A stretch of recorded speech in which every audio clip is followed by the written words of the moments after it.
A milestone year for Lakeland College is being celebrated in style. Stefan Kachmar has the latest on what Lakeland is up to for its 100th birthday.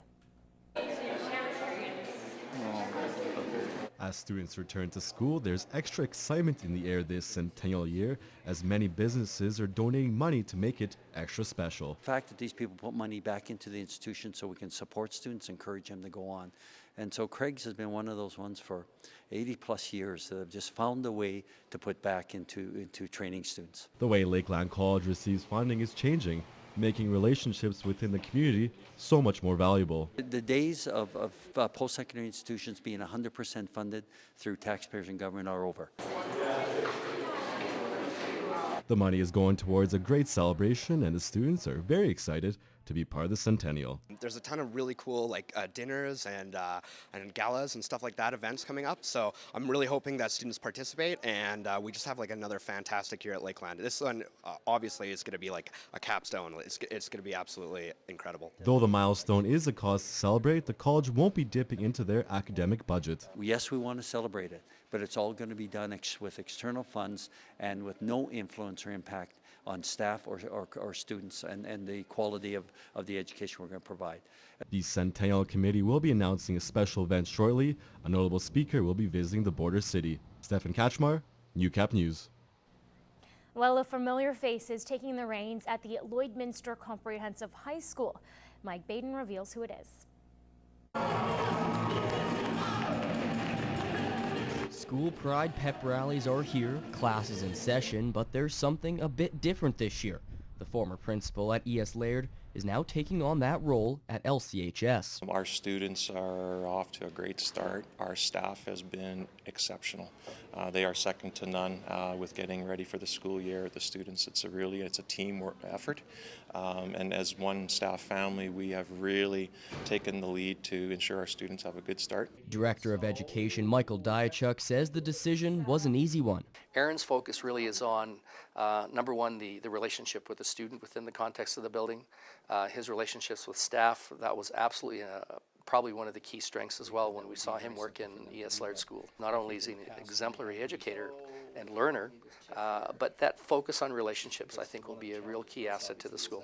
Principal Coleman is on familiar stomping grounds, being a former student and Baron, and says that he is a small piece in the school's family. Our focus this year is building a sense of family and relationships with our students, our staff, and our community, and we have much to be proud of here. Coleman plans to help with communication around the school and celebrate the tradition LCHS is building. We're working on communication, so with a newsletter, we'll be doing a video newsletter, Twitter, principal's blog, but more importantly, we're building relationships. That's been a big part of my work, and celebrating the great work of our students and staff.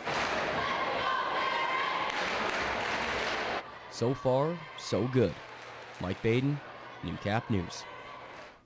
And the comp students took advantage of the late summer sunshine today, hosting a welcome barbecue this afternoon. Will Cortez has more. Getting back into school routine isn't always easy and can be especially daunting for students just entering high school. So everybody's welcoming them, teachers, administrators, grade 11 students, grade 12 students. We have mentors. We have kids giving tours to the grade 10 students. The barbecue not only served as a way to celebrate the new school year, but also a pep rally for the first home opener for their football team. Birds versus Voyagers, 4 o'clock. Lloyd Comp has planned out a full week of events starting Monday, not only for high school, but surrounding elementary and junior highs. We're having clowns, we're having a dunk tank, we're having bouncy castle, and not only this high school's invited, but also the middle schools and the elementary schools are invited to that. So it's going to be huge. We're just going to have a lot of fun games out here, kind of stuff like that. Make sure that the kids have a lot of fun.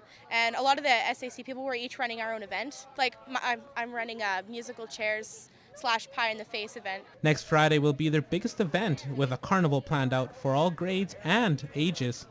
Will Cortez, Newcap News. It's a chance to celebrate the Queen's Diamond Jubilee right here at home this weekend by taking part in afternoon tea, with all the money going towards a great cause. Lloyd FM's Heather Clagis has all the details and tells us about some other events going on in the region on this week's What's Happening.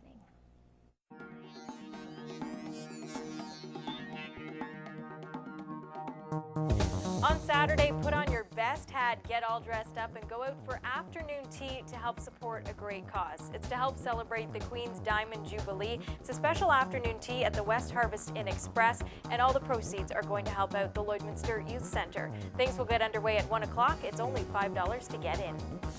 We're at Versus in Lloydminster today, where you can pick up your tickets for a very special event that's coming up a week from Saturday. It's the annual Mayor's Prayer Breakfast, and a very special guest that they're having this year. If you've seen the movie Courageous, then you'll recognize this man, Robert Amaya. He's in the movie, and he's going to be the guest speaker at this year's Mayor's Prayer Breakfast. If you'd like to go, just stop by Versus to pick up your tickets.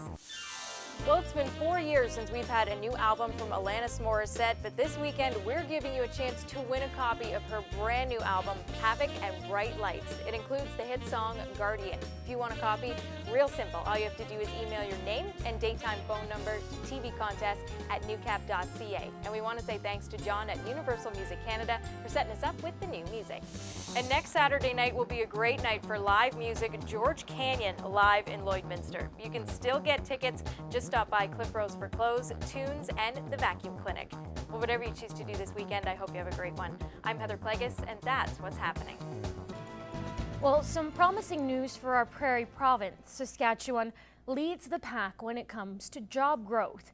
New Canadian job numbers were released this morning, and according to the provincial government, numbers in Saskatchewan spiked by over 20,000 from last August, hitting an all-time high. Saskatchewan is tied with Alberta for the lowest unemployment rate in the entire country.